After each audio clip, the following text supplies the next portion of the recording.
Dan, how much did your world change just with everything as you try to get a true freshman ready to start? On the road? Yeah, you always got to be prepared for that. I mean, it's football.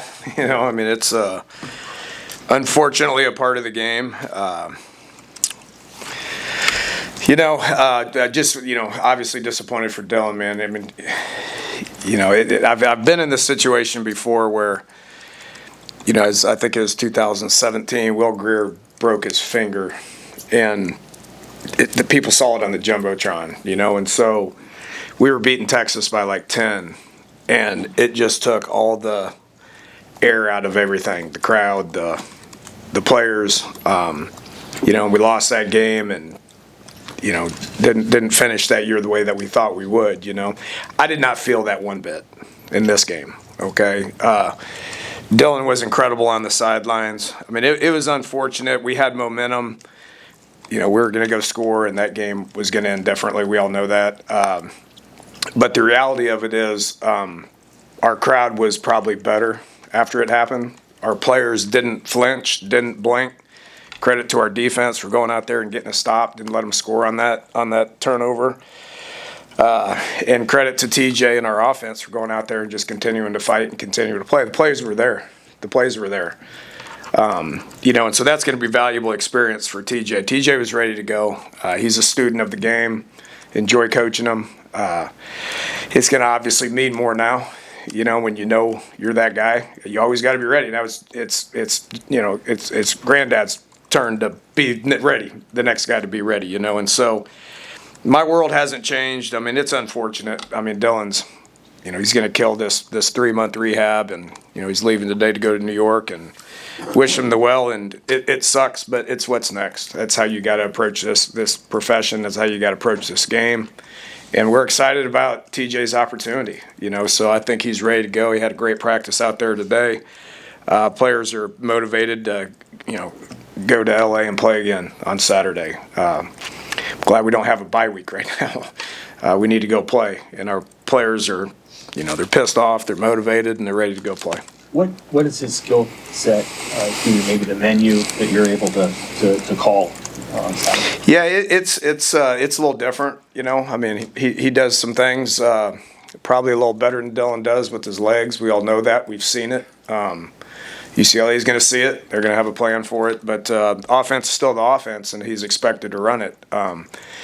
He had valuable experience earlier in the year, and I just kept calling plays. Whatever's on the sheet, I just kept calling plays. And then Saturday night, I just kept calling plays. What he does with the ball may be a little bit different than what Dylan does with the ball, but I'm excited to see him play.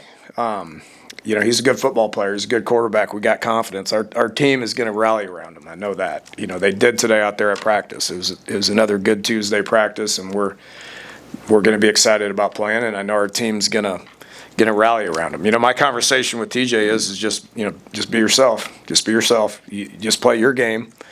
He's not thrusted into a leadership point of view right now. That's Dylan's still around. He's still going to be around. He's still going to be a tremendous leader that he is. And I think Coach Rule's message was spot on with everybody else needs to elevate, including me. Got to elevate what we're doing and let TJ worry about playing quarterback. Just what's his job. That's all. That's all he needs to worry about. And everybody needs to play to the best of their ability in order for him to be able to do that. Are there cases where you do have a call sheet for one quarterback and kind of another call sheet for a backup? Yeah,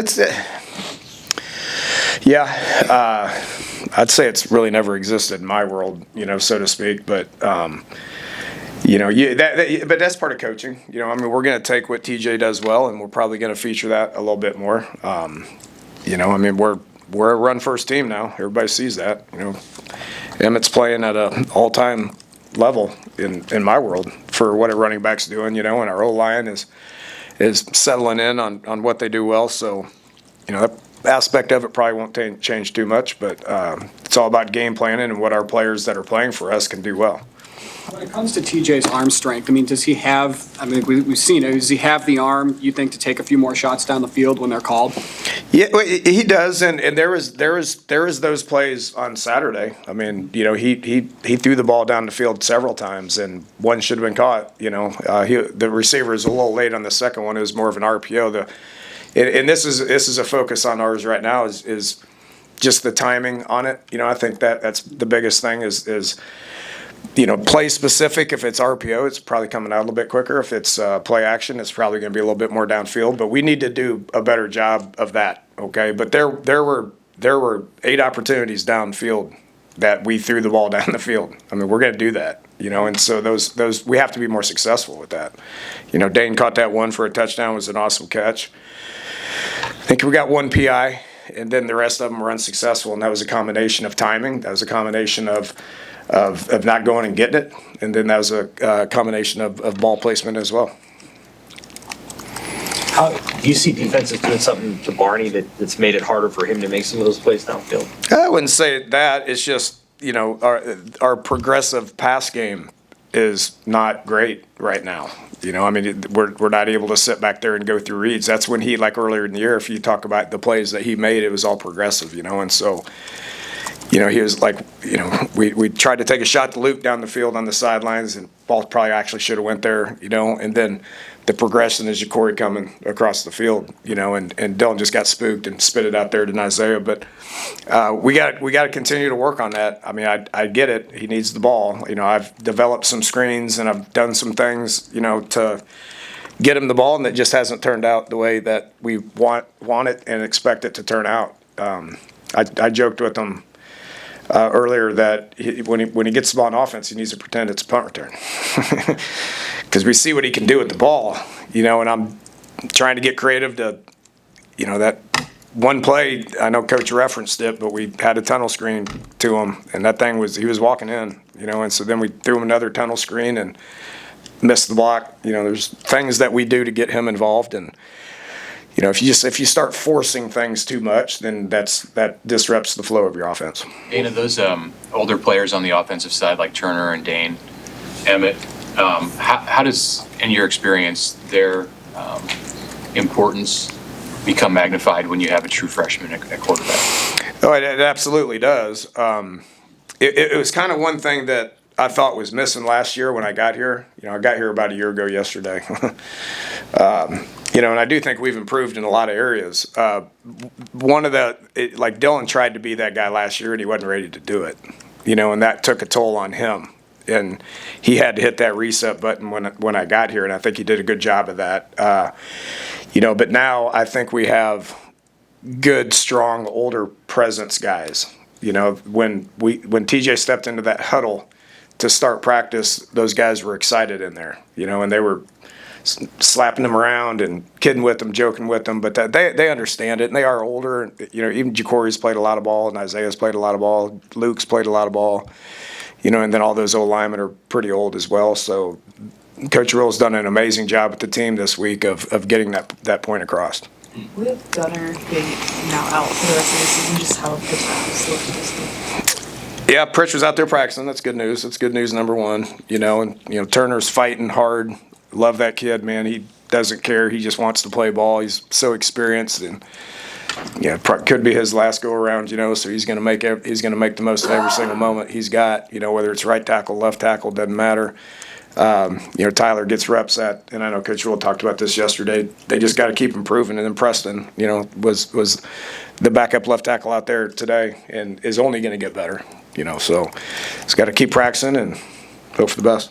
What have you seen from UCLA, Coach, just their defense and then the way their coaching staff has kind of kept it together when they fired their coach so early in the season? Yeah, it's pretty impressive. You look at their first 3 games. I mean, they gave up quite a bit. They're two of those games were big rushing games. And they had fixed a lot of the run game problems, and then they had to go to Indiana, who does an excellent job of running the football.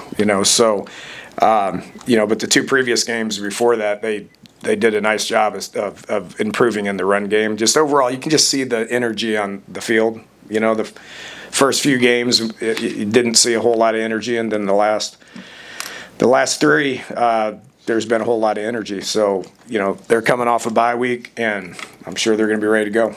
How impressive is it? I mean, that offensive coordinator's young. I mean, to be as successful as he's been, turn that thing around. I mean, as an offensive coordinator, how impressive is that? Yeah, it is. I don't know Coach Neuheisel. I know Rick very well. I know his dad very well. And so you think that kid's probably grown up around it a lot.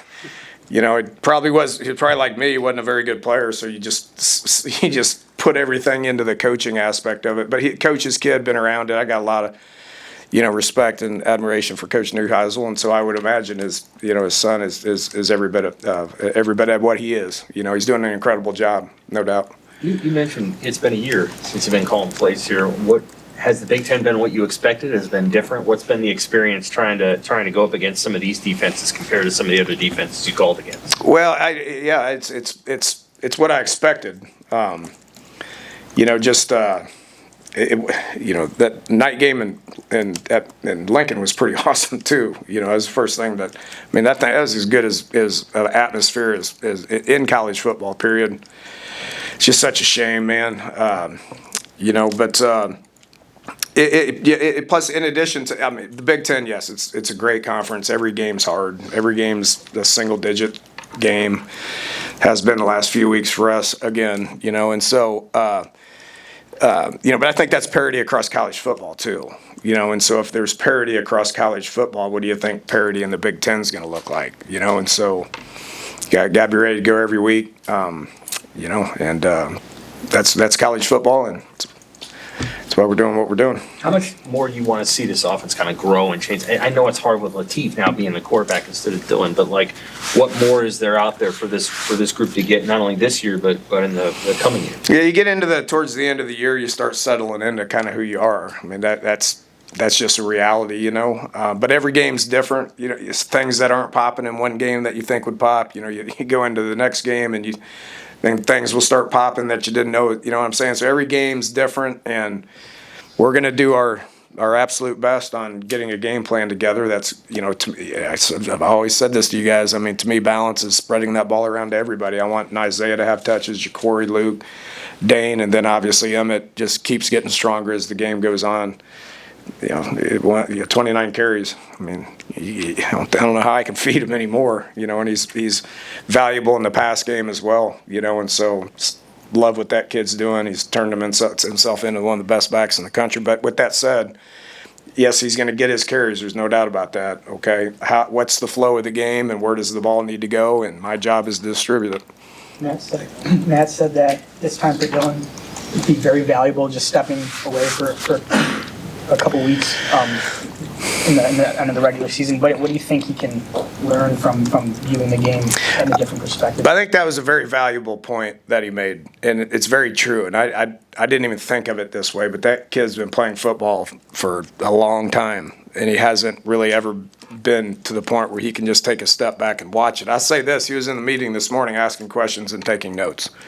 He was out there at practice and talking to TJ in between every series.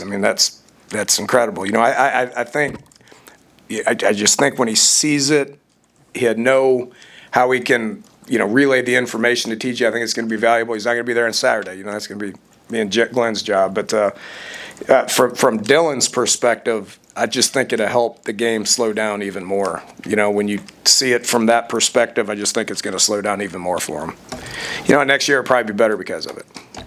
I know it's disappointing to him, but he'll be better because of it. The added component of TJ making his start in essentially his hometown, what do you communicate with him, just keeping things one series at a time? Yeah, I'm sure it'd be pretty special for him and his family, much like we talked about Emmett going to Minnesota. It's going to be special they don't have to travel to see him. You'll probably have a whole lot of people that are going to want to come to that game, but at the end of the day, don't let that affect you at the hotel. Don't let that affect you, from, just spending too much time with people and all that. When it's football, it's got to be football, right? And then, you get to the stadium, you don't really care about what's going on around you. You focus on what your job is. And I know he'll do that. He's a very calm, mature kid. Just even in that game, if he could step into that game Saturday night and not blink, it doesn't matter where we play. You know, so if that stage right there was not too big for him, which it was not, then he will be just fine. All good. Thank you all. Thank you.